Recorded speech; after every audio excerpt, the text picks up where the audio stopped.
job. Would you like the yellow ball or the green ball? Green. Oh. Green. All right.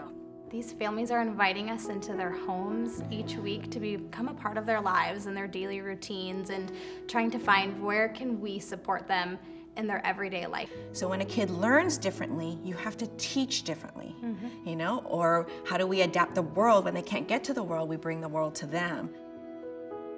He has like over 100 seizures a day, which affects his mental, his motor skills. When he came out, I just instantly knew something wasn't right. He didn't cry when he first was born. He was shaking a lot. It was a lot of testing and waiting and testing and waiting. It was a rare genetic disease. They've seen probably about 30 cases around the world.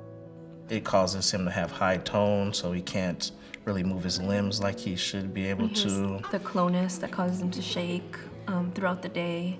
You know, as parents, it's really hard to like not know what to do when your child is going through something. You know, you try your best, but sometimes it feels like it's not enough.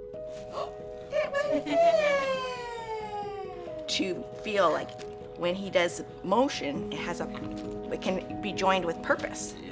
We found Kindering through Children's. It was kind of a comfort thing to know that there's somewhere that we can go to get that help. Being able to have them come to our home on a consistent basis and get to know them over time since they've been with us, since he's been 3 months, basically since birth, to have them continue to help us over time has just been amazing.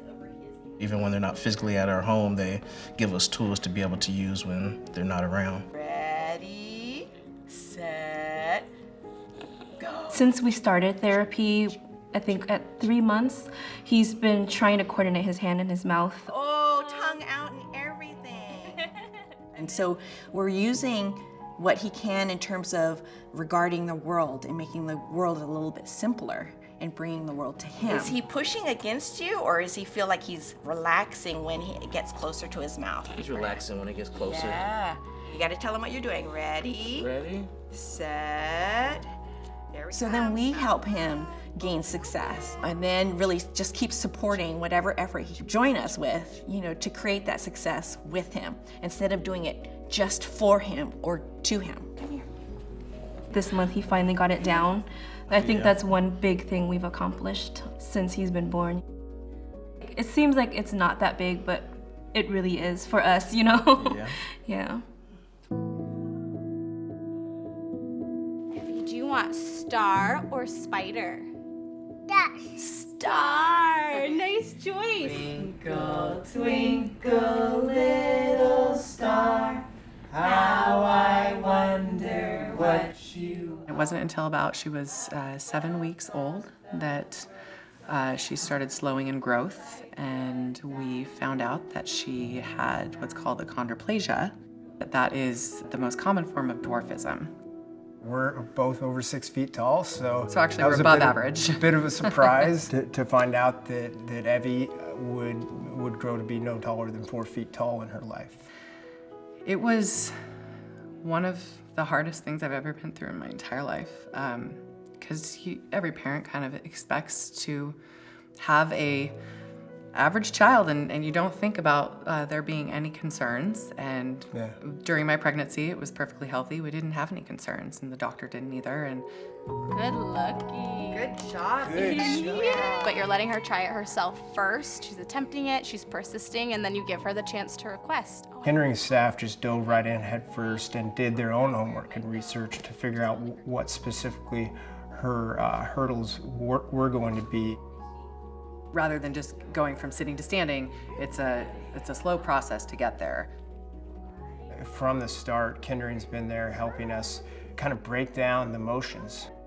It's like a series of motions, like, hey, we're gonna work on turning her toes in a little bit and to help her find her balance or help develop her core strengths. Can you stand for us? Ready? 1, 2, 3, up.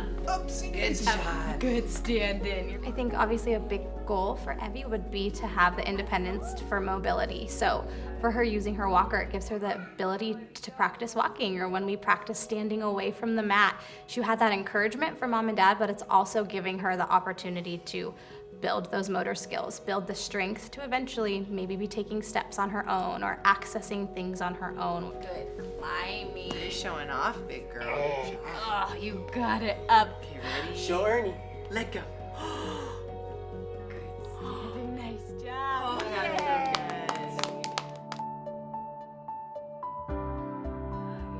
Kindering isn't just teaching Evie, they're teaching us. Yeah.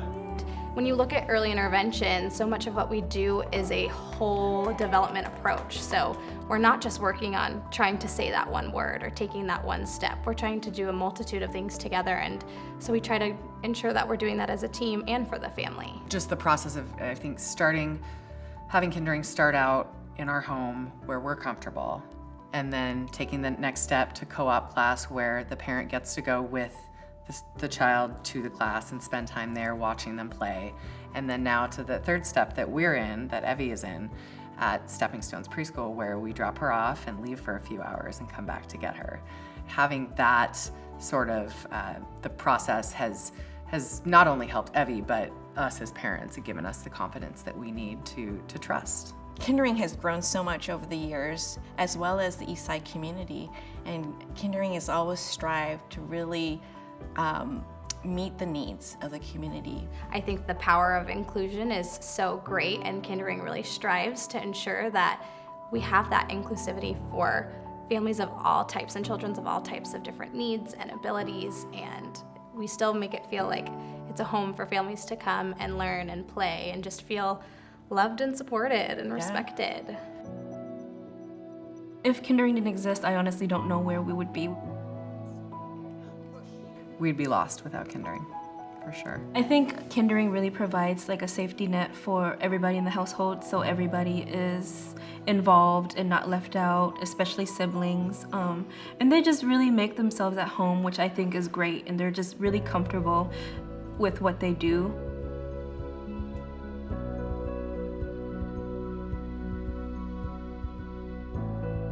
People should continue supporting Kindering because it's helping kids like Evie, who have some extra challenges, thrive and flourish in life. I just imagine all the other families that Kindering has helped over the years, and that's really, how can you even put a price on that? It's not just about Evie, it's not just about us, it's really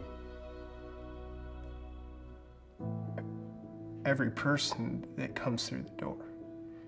And I think that is why it's so important to keep funding such a great organization and keep it around for years to come.